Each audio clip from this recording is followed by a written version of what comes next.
So, when talking about Friendship Heights, we have a couple of questions that we want to ask, and this process is really just for us to hear from you guys, listen to what you guys have to say. So, I'm just going to ask the questions, and then we can have an open discussion. I don't think there's too many of us, so feel free to just jump right in. So, the first question on the screen is when you think about the future of, when you think about future change in Friendship Heights, what are you most excited about? New development and friendly patron services. Yeah. Okay.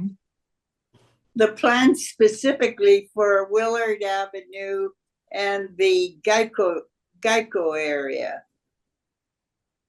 Okay. Nice.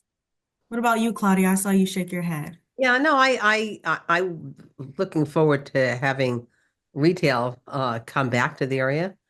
Um, think a lot about where it went, which is Bethesda Avenue, and wonder whether we'll ever get to that level of vibrancy in this area. I hope we will. Okay. When you say retail, are there specific types of like retail that you would like to Well, see? get just thinking about Bethesda Avenue as a model. You can walk there. Obviously it's connected by the Capitol Crescent Trail. We don't have that. But we do have broad sidewalks. There are places to sit down. There's a lot of interesting places to go. There's a real movie theater that shows real movies. Again, it's places to eat, places to sit, places to shop, and places to have other kinds of recreation. This is John Rickard. Can you hear me okay? Yes, John, we can hear you. Oh, thank you. In the interviews that your group did, was there any consensus as to why all of these retail areas and some of the restaurants have failed over the last 10 or 15 years? And have things changed enough and that we can support them kind of in the way that the last speaker was talking about in terms of Bethesda Avenue Road?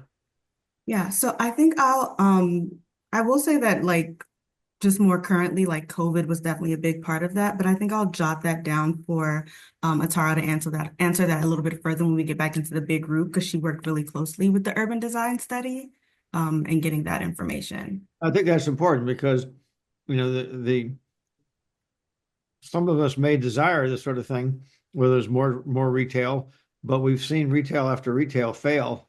And We're moved to Bethesda Avenue Road. Yeah. The same Or ones move. that used That's to right. be in Chevy Chase have moved. That's right. You're Or not further going up to on get that. Wisconsin Avenue. Yeah, But or further up. in the works, of course, in the Friendship Heights and Washington, D.C. Business Alliance, the new building where Neiman Marcus was is going to be all retail on the bottom floor.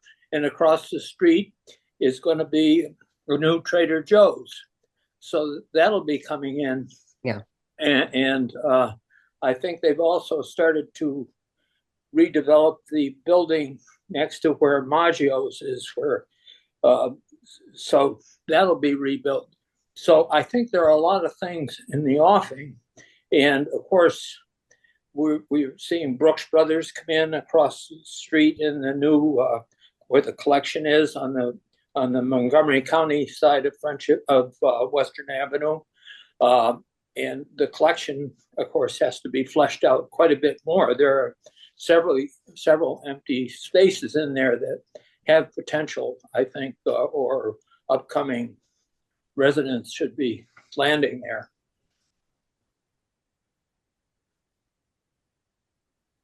Well, I just note there's, in terms of who's going to be shopping or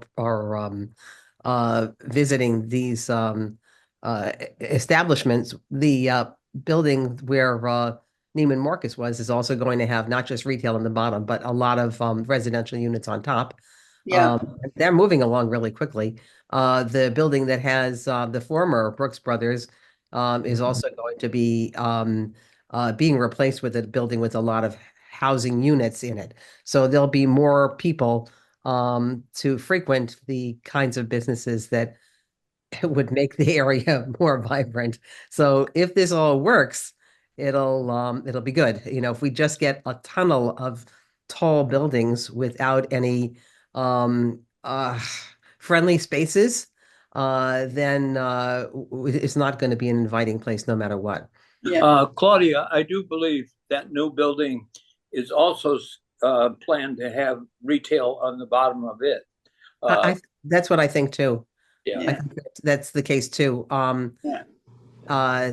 The one with what is it, Maggiano's? I don't think they're expecting to put much retail in that. Not that I've read anyway. Or Trader Joe's will, I think. Well, Trader Joe's is going to occupy that whole bottom part there where the different stores were CVS and etc. And the hotel. The whole bottom part, really? Wow. Well, I mean, it'll be a good sized store. I can't speak to the specifics. Yeah. Anyway, hopeful, but we also don't want to just have a tunnel of buildings.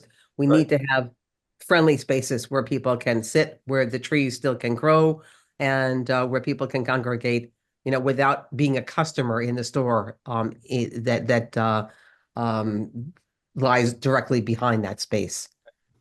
But my wife Ethel and I sit on the community advisory committee here in Friendship Heights, and we are very interested in the long-range plan, the sector plan for the future, and to see some things in here in our community, like an actual bona fide Montgomery County library branch that's a full-service library. That would be great, huh? Yeah. And also an art center, a performing arts center that has everything. So it would offer everything, and maybe the library could be in it. But if we don't plan for this, I know it's a big item to ask for, but if we don't plan for it, we'll never get it.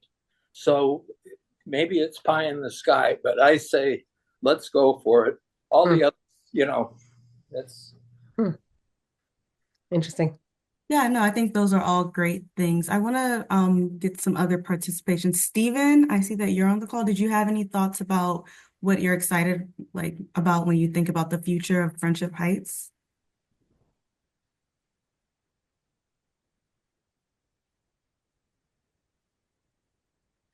Stephen, are you there?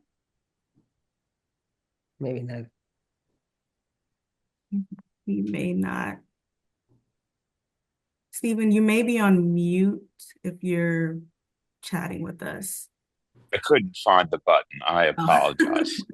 No worries. Happens to the best of us.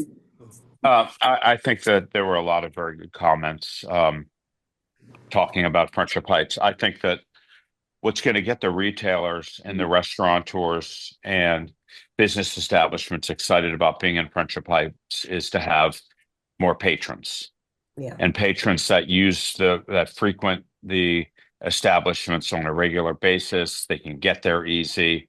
They can walk. There's outdoor dining experiences. It makes people feel good to be there. I think the collection has done a good job to start with trying to do outdoor dining, and they want to do more. And if that can happen in Wisconsin Place, get Geico going, get the other developments going, and have sort of a transparency between DC and Montgomery County, so that we can also take advantage of what's going on the DC line as well, that it'll be more successful. It's really, I think it was Claudia. Is your name Claudia? Is that your name? I am Claudia, yes. Yeah, Claudia, who made the point, and I think it was a very good point about that, people, if you can get people in comfortable places that can then start patronizing the facilities, then you've got something to make. I think that'll be really good. So I think a lot more housing is likely to happen and is important. It's in the work. And getting good quality retail that people like. Got it. Thanks for sharing. Andrew, did you want to add anything? Or are you just listening in? I'm just listening in with County Okay. DOT. Gotcha. Hello. Sounds good.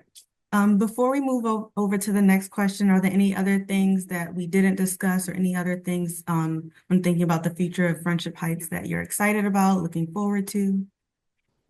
Can I ask, this may come up later, but my husband and I just moved here about 3.5 years ago. And so we've often wondered about that big Geico property. Is there any plan? I mean, what was planned there? And is there any thought that unrealized plan might reappear in the new plan? Yeah, I think so. I'll defer the first part of that question to Atara once we meet back as a group. Okay. But I will say that we have been in discussions with Geico trying to understand like what their plan is for that site in the future. So that's still kind of in the works. But we're definitely in communication with them. All right, thank you. Yeah, sure. Any other comments before we move to the next question? This is John Rickard again. Okay. One of the issues that was mentioned in the talk earlier and that had been brought up is crime issues and safety issues. And I have to say, excuse me, I got something in my throat, I guess. Excuse me. My wife and I used to take the subway everywhere in the evenings. We used to go out to dinner in the district and then come back home at 9 or 10 o'clock at night. We used to go to Nationals games and get home at 10, 11, 11:30. Our walk is about 5 blocks as you go north from the subway on Wisconsin, and we just haven't felt safe in recent years. So we've stopped taking the subway at night coming back. I don't know, some of it might be lighting. Some of it is the traffic on Wisconsin Avenue at that time of night is very sparse, and so you don't feel like there's not a critical mass of people walking or in vehicles to make us feel safe. Does anybody else feel that way, or are we among the few? I think it's Ken Niles. I think there's been a lot of talks here in the immediate community about the lighting, which is really very poor. We have had recently several incidents. My wife and I stopped over at Junction, I believe it was yesterday, and they told us they'd been broken into the night before. Yeah. And at the same time, Sushiko, another restaurant in the collection, was broken into. So about a week earlier, we were across the street at the new phone store, T-Mobile, and their front door was smashed. Now, I don't know if anybody actually broke into the store or not, but there is vandalism and crime going on. Right. And yeah, it's a serious issue. So we need some sort of presence here, I think, on a regular basis. Yeah. And I think that can lead us into our second question. Ariel, would you mind going to slide number 2? Okay. So our second question is, what are you most worried or concerned about as we launch into the sector plan? Yep. We talked a little bit about safety and crime. But when we're thinking about like the plan or future recommendations, are there things that folks may be like worried or concerned about? My concern is that, we don't keep in mind that we do need green spaces. We do have some park areas, but not a whole lot. We don't have a really good playground or a dog park. A dog park we certainly need. So that would be, less buildings, more green space. Okay. Yeah. Thank you. So preserving green spaces. Isn't there a dog park on North Park Avenue at the bottom of the hill near the Willard? By the Irene? No, that's not a dog park. What is it? That's a Montgomery County park. It is not a dog park. No, I'm not talking about the one on Willard and River. I'm talking about the one at the bottom of North Park Avenue that they've just redone that was Oh, supposed no, to be a dog that's, park. that's Page Park. It is not a dog park.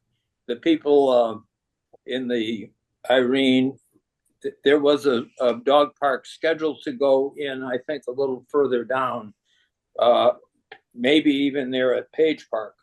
But there was such an outcry. Okay. It was totally blocked. So there is no dog park. Okay. Thank Okay. you. Thank you. That's important to know. But I think one of my concerns is, I think right now Friendship Heights as a community is quite different, for instance, from Bethesda, which in some respects is almost overgrown to commercial. Mhm.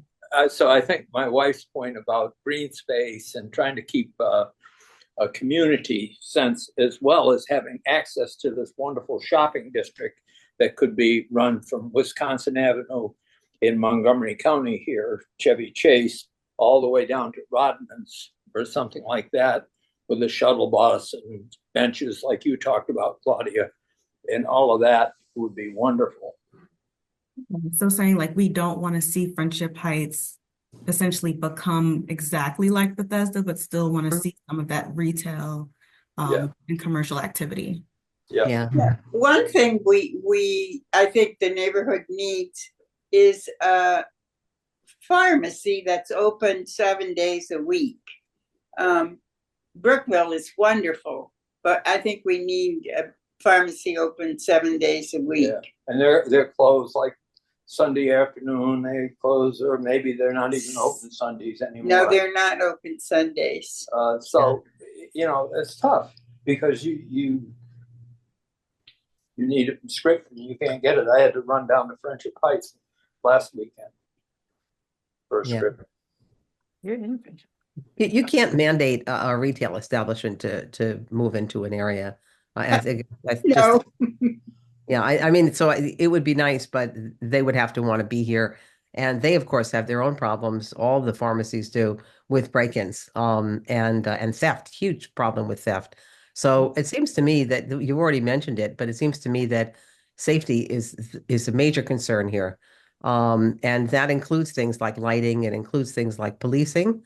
And obviously, if you have more kinds of restaurants and places where people are going to be out a little bit later at night, it means you'd have more people on the streets and it'd be safer to walk. I live in the Somerset House high rises, and that walk to the metro station is not far at all. But at night, it's pretty creepy because the buildings are mostly closed. And not. I mean, they're really closed because they're going to be under construction. But even the ones that are not, like even walking by Starbucks is a little creepy. I have a concern, and I know, what do you do about this? But I feel worried when I'm walking past homeless people, especially people sleeping in doorways or panhandling out on the street. It makes me, especially if the street's not very crowded, it makes me feel insecure, and it gives me second thoughts about walking. My husband and I take the metro all the time, and we will come back at 9 o'clock at night and feel perfectly safe on the metro. The part where we don't feel safe is when we get out and have to walk back on Wisconsin Avenue, on streets that are largely deserted and not well lit at all. And so, yeah, you've mentioned it, but I think lighting and policing are really, really important if we want this to be an area where people feel comfortable being out at different times of the day. And again, the construction will be over at some point, and it'll be great to have people living in these buildings. But that still doesn't take care of the lighting, and it doesn't take care of the policing. Those are separate issues. Right. Okay, thanks for I've sharing. wondered- Let's go ahead and move on to the third question, just so we're keeping on schedule and we can meet back with the bigger group. So the third question is, what makes Friendship Heights different from other neighborhoods around it? What about Friendship Heights do you hope will be preserved in the future? This is John Rickert. One of the issues, actually, I'll start with this with a question, I guess, is do you have a feeling, are there data on the age groups that are prevalent in Friendship Heights? One of the reasons why I ask that is that in terms of having restaurants that cater, more restaurants, more livelihood at night. I have a feeling, and correct me if I'm wrong, that the majority of restaurant goers are the early bird special folks. Sure. And then by the time you get to 7 or 8 o'clock at night, they're all home. And I'm wondering whether one of the things that keeps the vibrancy level down is the population that lives here. Now, maybe what comes into the old gallery, Mazda Gallery area will attract younger folks. Bethesda has a lot of young folks who live there in those high rises. So, how much of that is a root of part of the problem? Right. So I don't have the exact breakdown in percentages, but you are correct in saying that like the population in and around the Friendship Heights area tends to skew like very much older. So that I think we found that it's like one of the like oldest communities, I believe, in the county. Mhm. So I believe that can play a role in kind of what you're describing, in terms of like vibrancy. It's considered a NORC, which is a naturally occurring retirement community. Mhm. Yeah. And That's that's Friendship Heights, the village of Friendship Heights proper. Yeah. I've never heard that before. Right. Naturally occurring retirement community. I love it. But But when thinking about what makes Friendship Heights different from other neighborhoods, are there certain things that, like, what makes Friendship Heights unique? Like, what would you say are things that makes it different from other neighborhoods or things that you want to see? I think two things. One is the tremendous health care that's available here. People come from all over to access the health care. The second is we have a really wonderful village center, which I think I mentioned earlier, this art center could only expand upon because we have this really, as we say, older population, maybe better way to put it, but they all are there's a lot of creativity and talent here. And it's a pretty impressive community in that regard. So Well, I think for me, one of the outstanding features is the transportation. We have subways, we have buses, we have taxis. It's quite unique. Everything's within reach very easily. yeah, we have a shuttle bus. Yeah. Very nice, and a little arts community here. So, and a farmer's market. Yes. Farmer's market on Saturday morning. But can I see we're supposed to transition to question 4. I have one point that I'd like to make, and it has to do with transportation and also restaurants and who goes there. My husband and I eat at Sushiko a fair amount, and we eat at Joy, which is an relatively expensive restaurant on the collection side of the street. And we see that there are younger people, quite a bit younger, that eat at both of those places regularly. And one of the reasons is they come in by car. The collection has a wonderful, accessible parking lot. And I think that that's a really, really important part of what makes a business successful. So we are here and we can walk to places, but there are people who can't, and they still come if they're attracted to the businesses here. And so I want to make sure that the parking is not squeezed out as it often is in places that have good public transportation and are rightfully proud of it. Because I think it's partly that parking that makes the collection retail and restaurant community relatively successful. And again, I think most of the restaurants there do pretty well.